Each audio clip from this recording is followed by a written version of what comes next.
Thank you. So now, truly, without further ado, we're going to get to the poetry reading. And do we have a volunteer who wants to go first? Or do you want me to? No.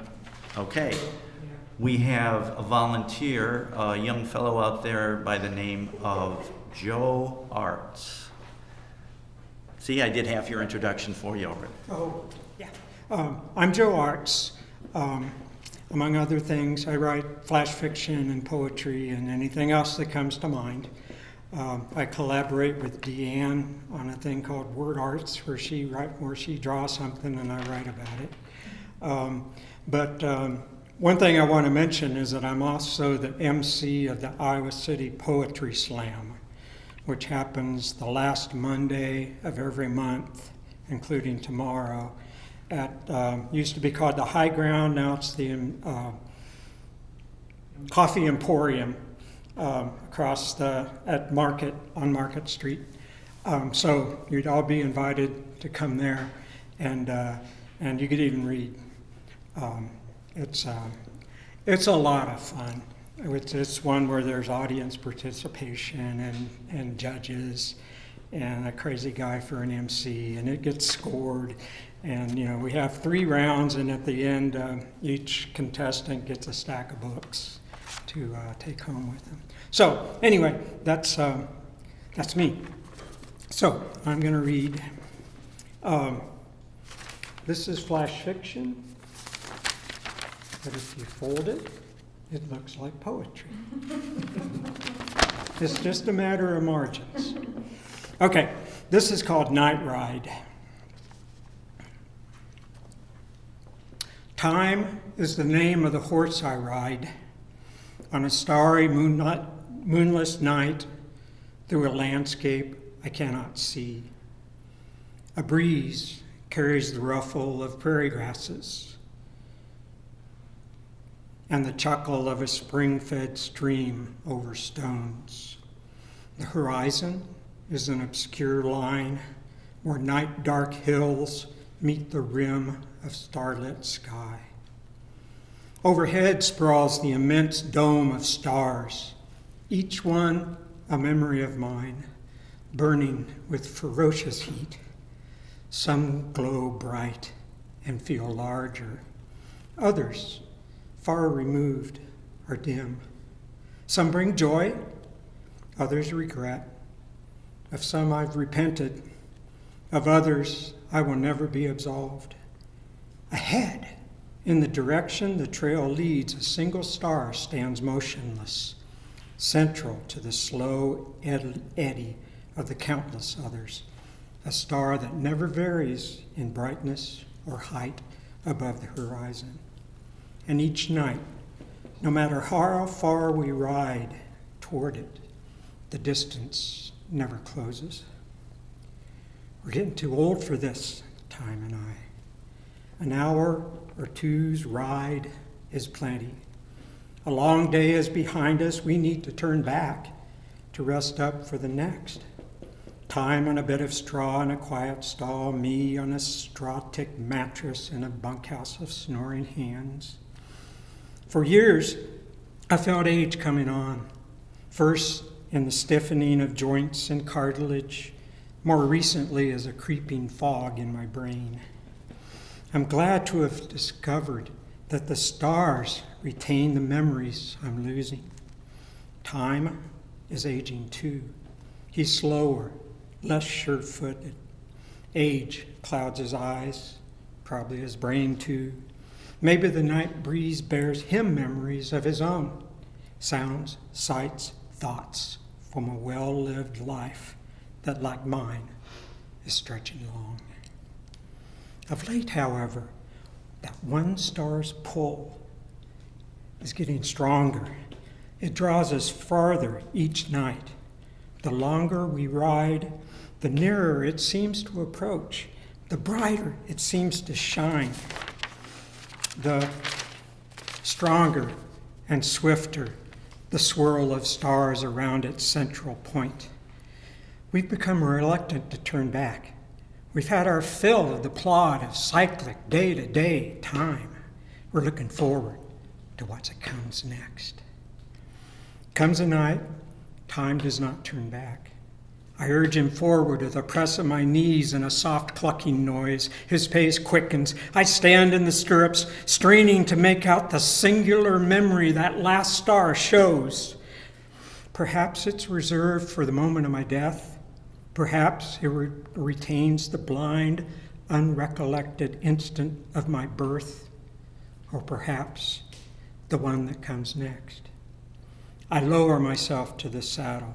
I slap the reins on Time's neck, nudge his flanks with my heels. He breaks into a canter. The pulsar descends to accept us. Beyond it, I see revealed a second universe of stars. They call me, eager to receive the memories I will call on them to hold. Time gallops, breathing deep, a freshening wind. Thanks.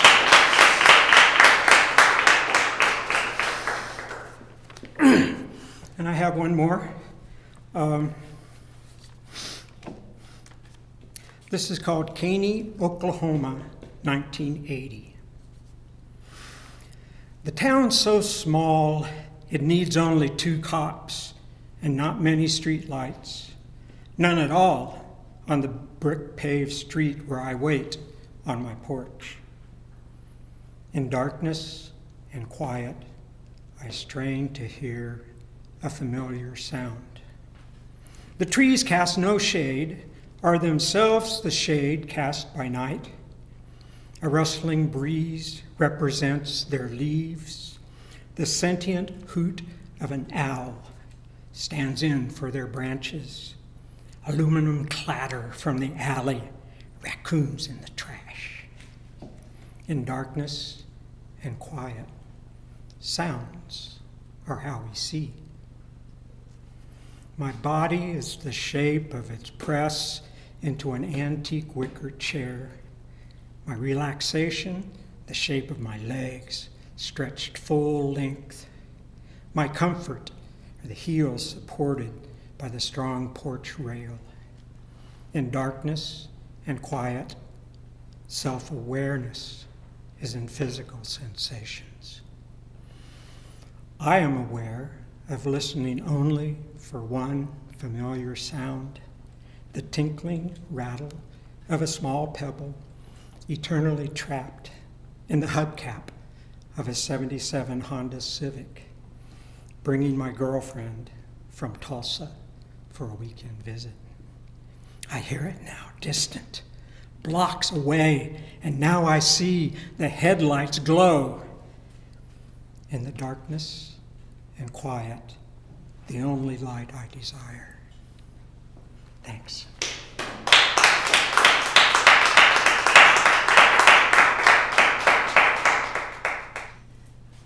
Hi, my name is Linda, and I'm here because I know, I'm here because I know Deanne. I take her water aerobics class, and she told me about this. And I'm a retired nurse, and I absolutely love my retirement. So anyway, these are 2 very, very short poems I've never read before. Well, I've never read any poetry before in front of a group. Okay, I wrote this in '81. My gossamer dress is woven finely and with care. Occasionally, a thread becomes loose. Someone will step on it and completely unravel it, and I stand naked, hoping that those who see me will not laugh, but only ask if they can help me weave another gossamer dress. And then this other poem I wrote, yes, it's about this person that I met, and anyway, I'll just read it here. I want to know you, I ache to know you. Cross that desert, meet me at the spring. Swim through mud to depths of cool blue sheets of soft crystal liquid. But we must get past. Have you seen any good movies lately? Take the plunge. Come out dripping of all the possible. Oh.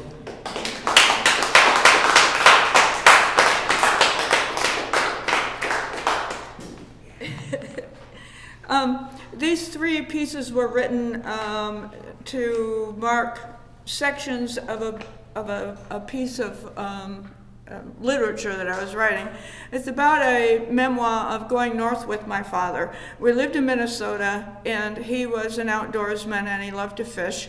Towards the end of his life, the two of us set off in an old Woody station wagon to go up north, all the way up to Lake of the Woods, and fish.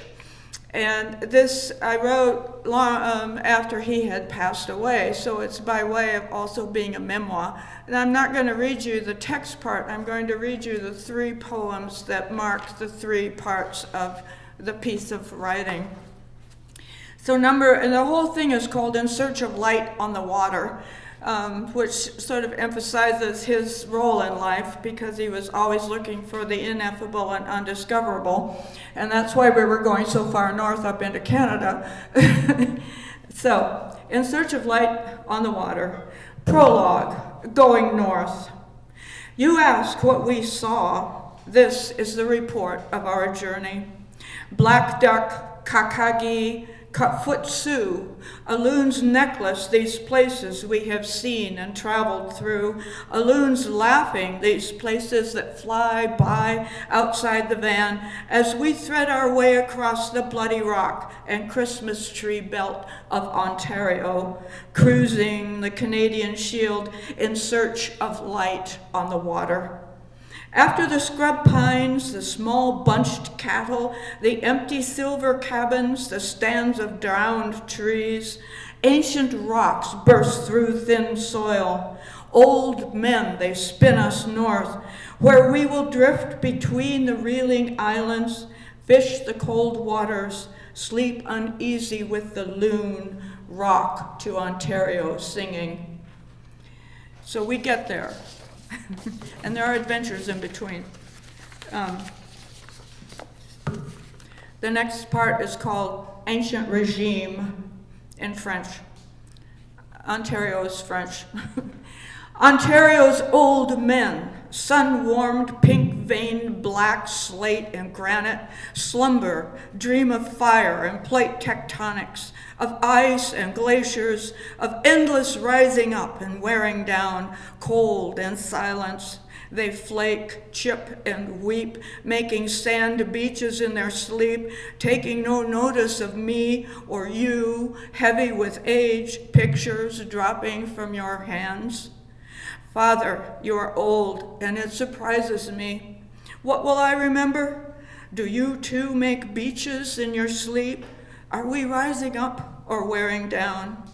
Hush, hush, sing the old men in rocky voices. Shh, shh, sing the old men in sandy voices. There, there, sing the old men in weeping voices. Take no notice of this place. It is only Ontario singing. He is a visual artist. I forgot to say that part. We're going up there to paint, to find and paint water, light on the water. Try it sometime. The last one is the lesson. We came to paint the lake, the sky, the islands, paint the enormous harmony of Ontario, came to paint light on the water. Standing tall as a pine, all of the north behind you, your memory, your palette, each color you're dreaming, your large father's hand, light as a gull's wing, your brush paints a softer, gentler, older place than this rough Ontario which I see. Your child, and being here with you, I am part of this painting, but which gentle passage is mine I cannot tell. Older, I too will paint the memory of Ontario at my back, and somewhere there will be you, standing tall as a pine, teaching me to paint without looking. Yeah. And if you don't mind, one more. Considering Iowa weather, which if you don't like it, just wait a bit, it'll change. And we had a drought several years ago. This is called Summer. This morning the sun came up bright as a new penny in a morning glory sky. The air was rough-toweled clean with bird songs after last night's shower. We felt good and got on with our work we had put down when it got too hot to breathe, and all we could do was drink unsweetened grapefruit juice on the rocks from brandy snifters and sleep on the floor and take off our clothes and try to keep cool. There wasn't much rain this summer, and when it did rain a little, our screen door was all polka dots from road dust and raindrops. The dust settled on the house, leaving a film on the piano, on the books, on the radio. South of here, the farmers lost their corn crop. Long rows of burned corn stalks stood like dead armies with crooked ears and leaves that rattled in the hot wind, sucking the last moisture from the soil, grazing the ground, cracking it until the little parched men stood in silent rows in a field of shards, silent except for the clatter of their dry bones and the hissing of the searing wind. We lost our garden to blossom end rot and beetles. We feared for our grass. The radio said there was nothing to do. We could not possibly quench this great thirst, so we waited and watched and drank unsweetened grapefruit juice on the rocks from brandy snifters and tried to keep cool. All this time, we had not forgotten that we lived in the beautiful land, and through the endless summer heat, we knew that a day like this would come at last, and we could get on with our work, even if only to prepare for the winter.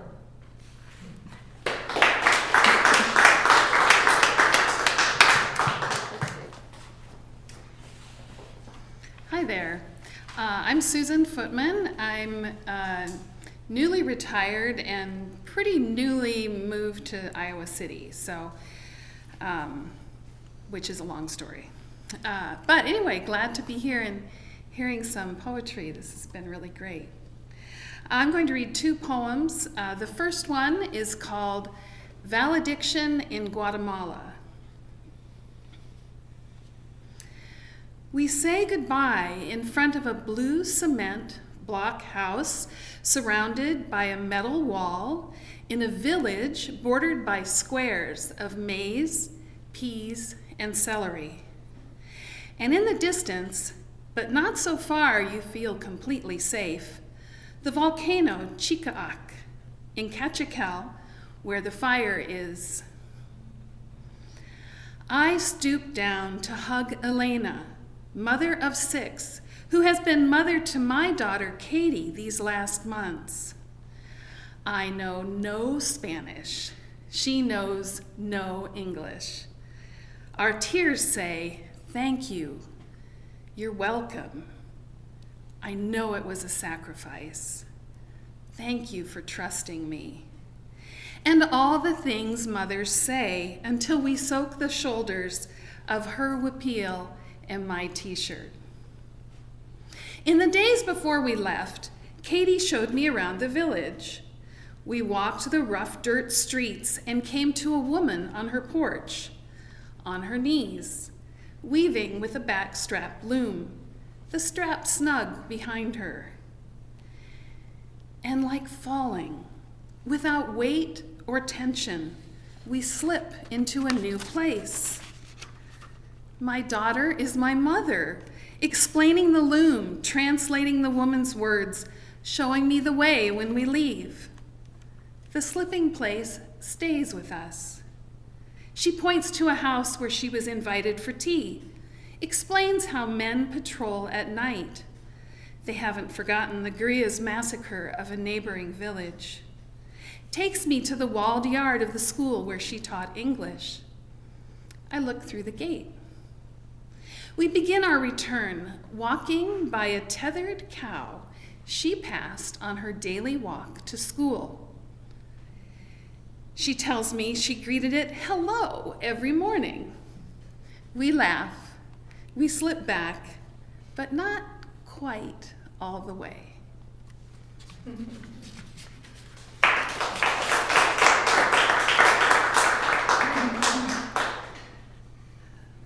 This is called weight bearing.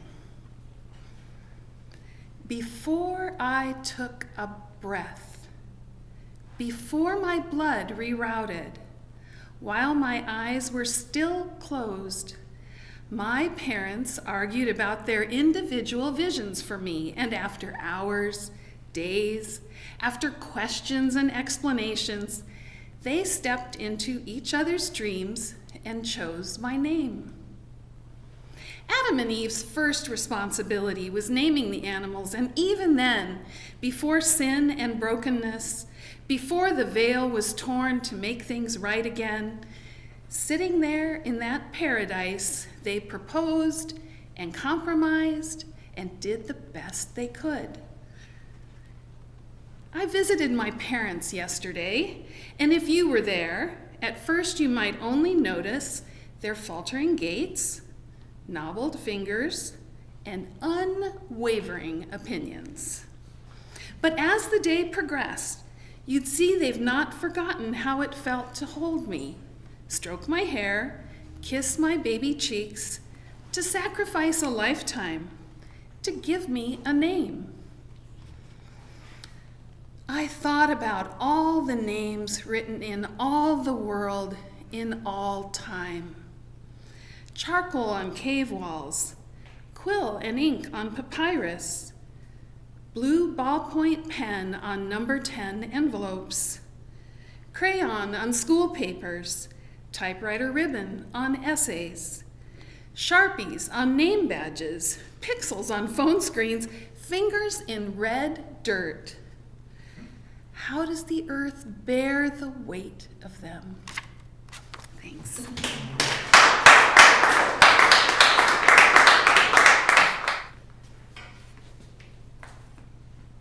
Hello, can you hear me? If I speak, is that, okay. My name is Isabel Werner. I live in Cedar Rapids, Iowa.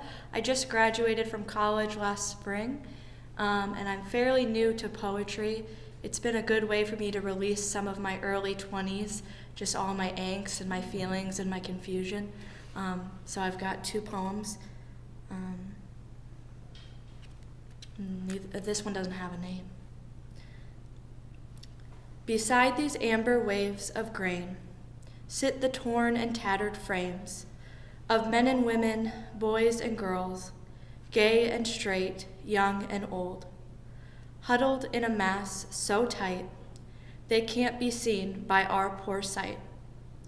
Wagons, bikes, suitcases, bags, cups and coins and clothes and trash, keepsakes for the lonely ones, with tired eyes and calloused feet, living life in our back seat. Our rearview mirror, our yesterday, our thoughts and prayers, our I hope someday. If the shoe would fit, I'd put it on, but for now, I'm the lucky one. And if my eyes would give a damn, my heart would know my life's a sham, a hypocrite I was and am.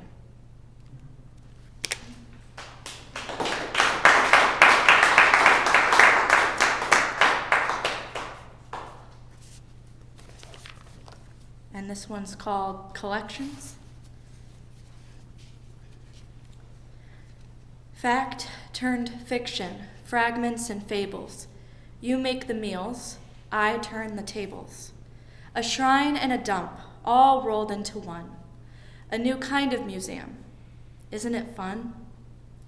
Green eyes, rosy cheeks, stocking caps, a whiskey neat. Icy roads, navy sheets, my old house still on your street. Flannel shirts, Marlboro lights, empty tank, drunken nights. Fallen rock, I led you on. If I'm the queen, then you're the pawn. Look at this stuff, isn't it neat? The Little Mermaid has nothing on me. I don't collect forks or watches or lockets. I collect you, fit you right in my pocket. If you get washed up onto the shore, know I'll still love you, right down to my core. But I'll be glad when you're gone, for both of our sakes. With you still in here, there's too much at stake.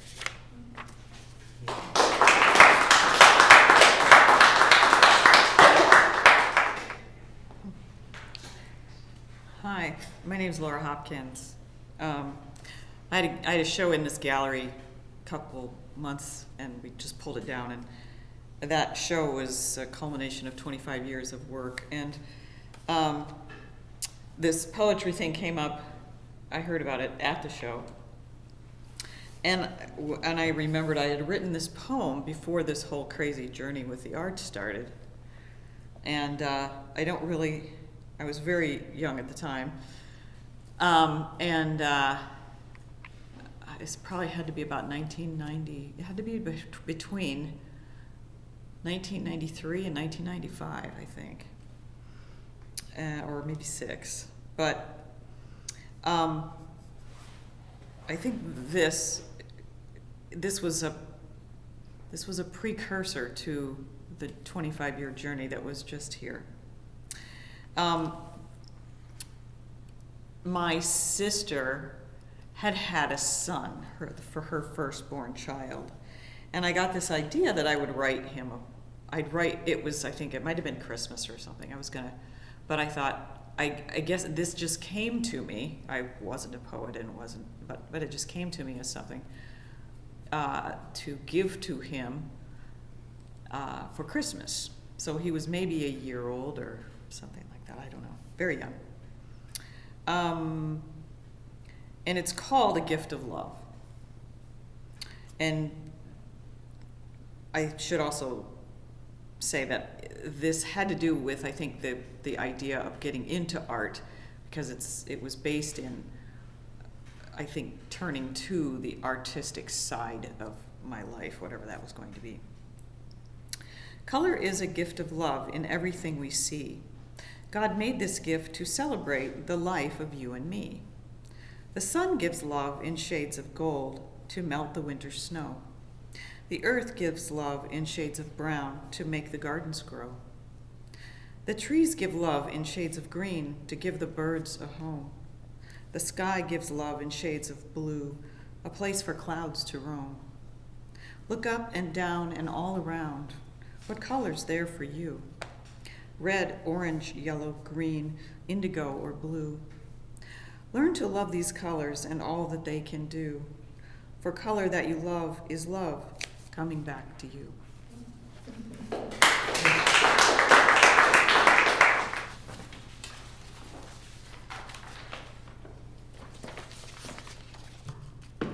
Hello again, I'm still Phil Beck. And the first poem I'm going to read, how many people here know what an Oldsmobile is? It's a type of car. I don't think they're made anymore. This is about my father, another poem about riding in a car with their father. The first car I ever remember my family having was a 50s Oldsmobile with beautiful white big tail fins and red stripe. And I love riding in the car with my dad, and that's what this poem is about. Oldsmobile. Ridiculous name for a car. It was always new, not old. Not old the way my dad drove it, not faster than everyone else, but quicker. Whipping its broad white body through traffic with deft last-minute twists of his wrists on the steering wheel, darting through gaps too narrow for others to dare, brushing his fenders by theirs just barely, chrome trim sliding past without a scratch, faces behind windshields popping with surprise, anger, reproach at his brazen theft of space. His thin face and vitalis bright hair level in the rearview mirror, my blonde crew cut bobbing up and down behind his shoulder, playing peekaboo and laughing at him, laughing at me, laughing each time I bounced and shouted, "Surprise!" because there were no seat belts for me to wear. No seat belts or other restraints back then, just miles of room to roam in the vast rear interiors of 50s cars, like playgrounds, like romper rooms exploding with games and coloring books, space enough for imagination to beget whole childhoods, going somewhere, always going somewhere. My dad forever driving to grocery stores, to movies, amusement parks, Kittyland or Riverview or some other invented kingdom, or with kites in the trunk. The blue triangular and the red box kites that he made himself, from kits of course, but with his own hands, taking me to fly them not in open country fields, but in narrow strips of windy grass and weeds next to highways where the air was faster and colder from the cars shooting past in rush hour traffic. Cars of all kinds that I could glance at and name because he'd taught me the names. The Buicks, the Studebakers, the Chevrolets, going fast, going somewhere, always going somewhere, and the kites flying high. The wooden peg wrapped with string, common household twine, grasped in his strong, thin fingers. The white string taut as it held the flapping kites from vanishing into the sky, though they rose so far, became so small. If the day was cloudy, they'd almost disappear from view. I thought they had to disappear. I couldn't see how they could climb so high and ever come down, but they always did, swooping slowly back to earth in gentle waves as if descending a staircase, one step at a time, pausing on each one before dropping to the next. My dad patiently spooling them down, a few strands of his hair lifted skyward by the stiff breeze, exposing the outlines of a bare spot just beginning to show, his thin arms trembling with the tension of not letting the kites come down too fast, hit the ground too hard, break apart. He did as much as he needed to do to keep them unbroken, to bring them safely home each time. Then back to the Oldsmobile, he behind the wheel and me in the back seat, as wide as the highway, as tall as the sky, in which the kites almost disappeared but never did, packed away in the trunk now, but still riding high in the Oldsmobile, like the Oldsmobile, gliding immaculately through rush hour traffic, untouched, never old, going home, always going home. Thank you, Paul.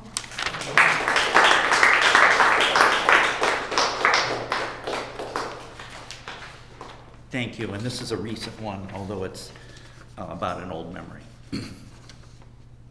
It never rained. Through all the day I waited, but it never rained. It wouldn't come or couldn't come because it was loitering in some other county's valleys, its shrubbery, its gutters. I checked my cell phone like religion. Green, yellow, and orange swatches jittering across the screen, a frenetic and continuous loop, more entertaining than the inert gray sky, but just as untrue, feeble with inaccurate readings, meaningless information. It was storming someplace, I told myself. I want to know where, need to know.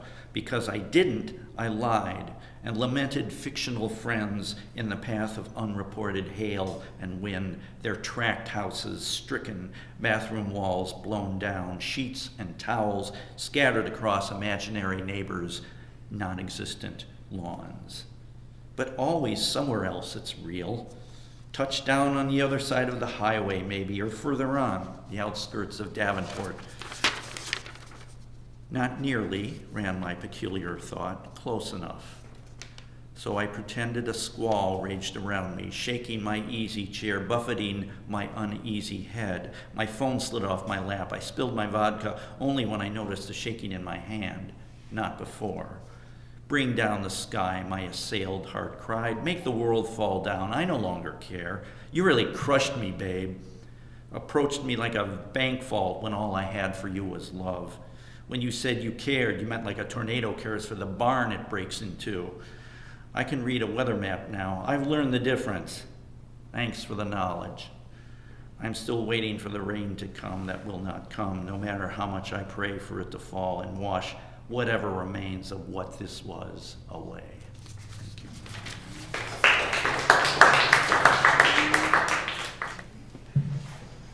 you. Okay, this is called What If Wars?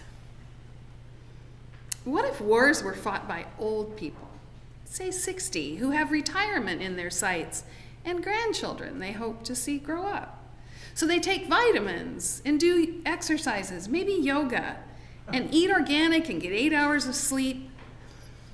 And what if those old people were dressed in camouflage and sent to basic training where they climb over walls and crawl under barbed wire while live ammunition is shot over them, and then, having demonstrated their fitness, are given guns and 50-pound packs and loaded onto planes to go to a country they may or may not be able to point to on a map, a place where they may not understand what is being fought over, a place so far away they can't come home for Christmas, and little ones will cry and say, "I miss my grandma." And what if the other side did the same, and the battlefields were filled with grandmothers and grandfathers and great uncles and aunts and brothers and sisters and mothers and fathers, all in camouflage and all with guns? You've already guessed this poem isn't very clever because you know what would happen. The grandmothers would bring sugar cookies. The grandfathers would share cigars and talk about baseball or soccer. The guns would be forgotten as big picture albums were pulled from back pockets. They would forget what they were supposed to be fighting about and host each other in their respective homes, maybe a container on base here, a tent there, or a foxhole in between. Because by the time you are old, it's not that you're so feeble you can't remember, but you know there are some things better not remembered. And by the time you are old, what you must remember is that time is short and life is precious and life is short. I apologize for repeating myself, but it's so easy to forget. Thanks.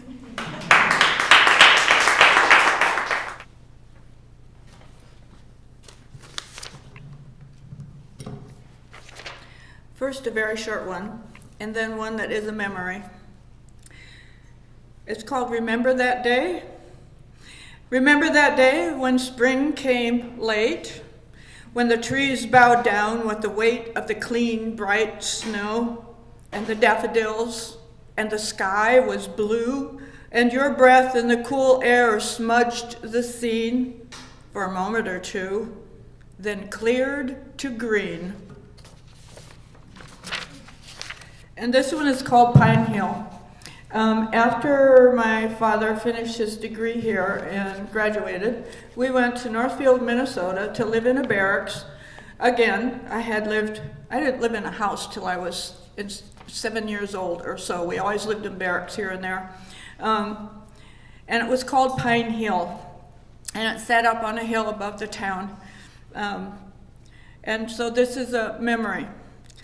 After the vets returned, Pine Hill, barracks in rows like corn. After the war, the barracks became our home, with old Fords out front and clotheslines strung down the grassy alleys behind, our common backyard, our mother's gossip fence, our playground, where we GI Bill kids played Annie over and tag and hide and seek and ran dirty and shouting, shrill voices mixing with the radios and the gossip and the dancing diapers. After the war, our fathers, no longer soldiers, we came to Pine Hill, to the barracks where men had trained for war, to live as families and be converted like the barracks to a new purpose. We were new pioneers, and we were drawn up like Conestogas, a palisade of pines sighing on the edge of our settlement, ringing the place where we lived, the pines, a gentle fence for our kindergarten. The pines marked our domain, and we knew them. We knew the ultramarine of their shade. We knew the smell and feel of fallen needles, brown and springy, making thick carpets for secret rooms under the branches or touching their fingertips to earth. We knew the wind songs in the topmost branches. We knew the owls and their castings containing small bones, which reconstructed produced a perfect mouse for science. We knew the pathways and where they led, down to the stream and the willows for swinging, along the crest to Monument Hill with its steely shining, and all the other hills, each uninhabited. We knew where the swamp mallows and jewelweed, poison ivy, and tiger lilies grew. We knew how to catch crayfish and where to camp in winter. We knew unhappy children with strange names who chewed pork chop bones after the meat, who cried tears of gratitude for a gift of clothing, who spoke little English and had lived in Latvia before the war, before they were displaced, before they came to live with us, before our fathers had been soldiers, before the barracks had been converted to a new purpose. Now on Pine Hill, grass covers our foundations, overgrown the road, the ring of pines breached by silence. Black-eyed Susans gambol in the grassy alleys that were our playground. Wild grapes hang on the honeysuckle. We are gone. The refugees, the Fords, the clotheslines, our mother's gossip, the GI Bill kids, and our fathers. On the map, there is an empty space where we used to live. Another kind of refugee. You have come here to tell me of your loneliness. You too are a new pioneer, bending to a new purpose. You too will leave Pine Hill, hemmed by pines, inhabited by grasses. We will leave it to the owls and other refugees.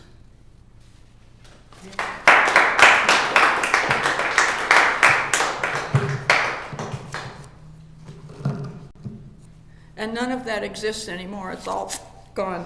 I was going to join the young people. I was going to join the young people set and reading things off of a phone, and I found out I couldn't connect, so I had to kind of figure it out. So I'm not a young person. There used to be, and this further demonstrates it, there used to be a five and dime chain called Ben Franklin that was kind of nationwide. Just a marvelous place with all kinds of stuff in it. There was one here in Iowa City at the Sycamore Mall that eventually it morphed into a arts and crafts sort of store. It was just marvelous. It was like Joann's, only could actually find stuff small. I was sitting in the parking lot of the Sycamore Mall one day, and I was just sitting there. I have no idea why I was just sitting there. But I had my notebook, and so I was, sitting there, and so I started writing about things that I saw. That may have been the reason I was sitting there. I just sat there and noticed things that started turning into this poem. It is called Voids. Life takes hold in voids. On the outside wall of the mall, one bird nests in Ben's E, its neighbor in Franklin's A. They raise their broods, oblivious to one another and traffic. I watch them from my slot in the lot, a void that painted lines define, containing my car. The car in the void across from mine has a fish on the trunk lid.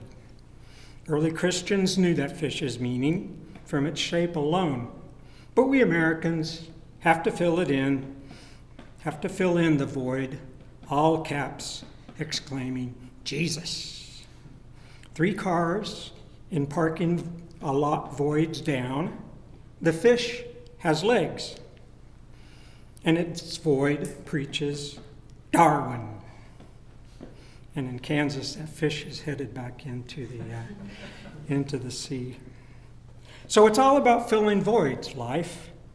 Filling them with stuff you hope fits better, and at best, it better fit, a better fit than the stuff of your peers.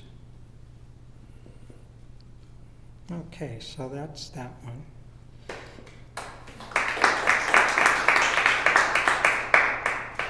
And this is one that I wrote a long time ago on an occasion when a friend of ours took us geode hunting.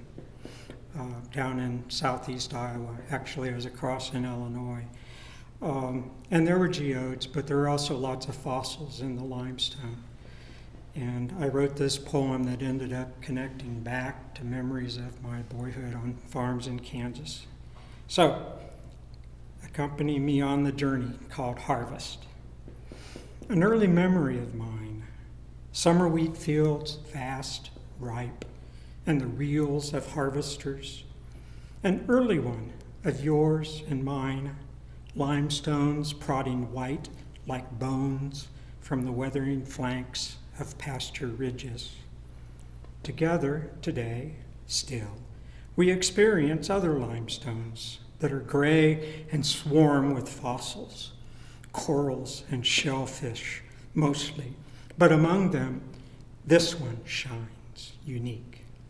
Smooth, polished, black as a hole in the rock, an ebony triangle, tooth of a shark that swam in seas more ancient than names, preying with echeloned teeth in seas warm and ignorant of gods at the dawn of terror. And then itself was prey, sinking nameless to the bottom floored with shells, tropic waters consuming its cartilage, easy currents scattering its teeth, a shark out of water, locked here in stone, cast up on a gravel bar in Illinois. I, too, am a long way from home and desperate for memories that seem like dreams receding at dawn, of combines, their reels bending wheat to the polished triangles of sickle teeth, of rusting hulks of harvesters on hilltops weathering their iron exoskeleton of the long white backbones of the land.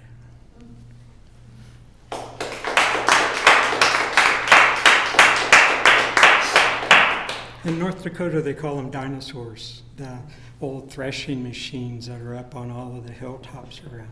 They call them dinosaurs. I like that. Can I do one more, Phil?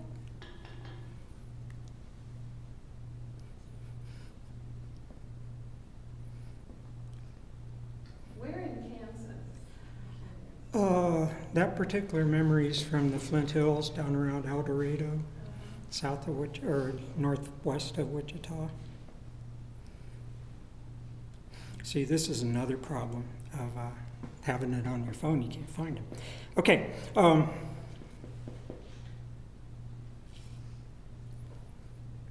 Okay, this is one. I'll just do a short one. This is one from a workshop I took on micro-poetry. You were supposed to write very, very short poems. And so this is the one I wrote, called Cupped Hands. My cupped hands leak more water than I can drink. My fingers, my life too, are sieves. Plunge, lips to palms, as long as the faucet runs.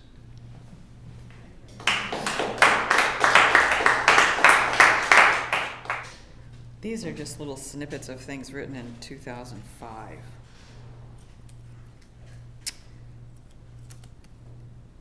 So, quite a while. Lines and angles, you're present to the world, cut and dried, pressed and clean. They flatter your representation of what you think you are. That's one. There's no life in a book, yet you never cease this tireless search, longing for wisdom that only experience can bestow upon you. To be crowned as a god by the gods, to be craved as a god by Aphrodite, you must tread naked, head bowed and feet bare. Knowledge is not wisdom. Books cannot contain it. Yet tirelessly you seek and search for experience in flat pages.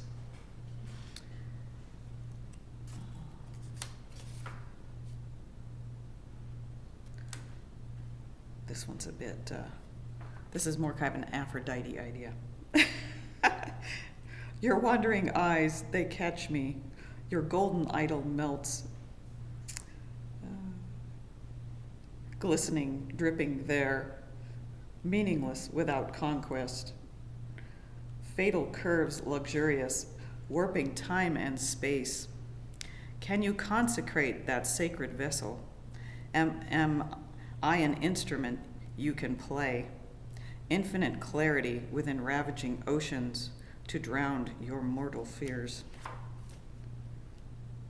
Change is death, and death is change, but death gives life, and life needs sex, paraded as a peacock's tail, iridescent hues.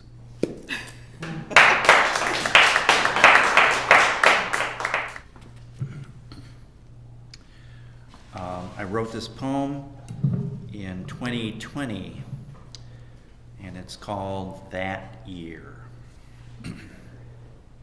I was sitting at the dining room table looking at my laptop's frozen screen.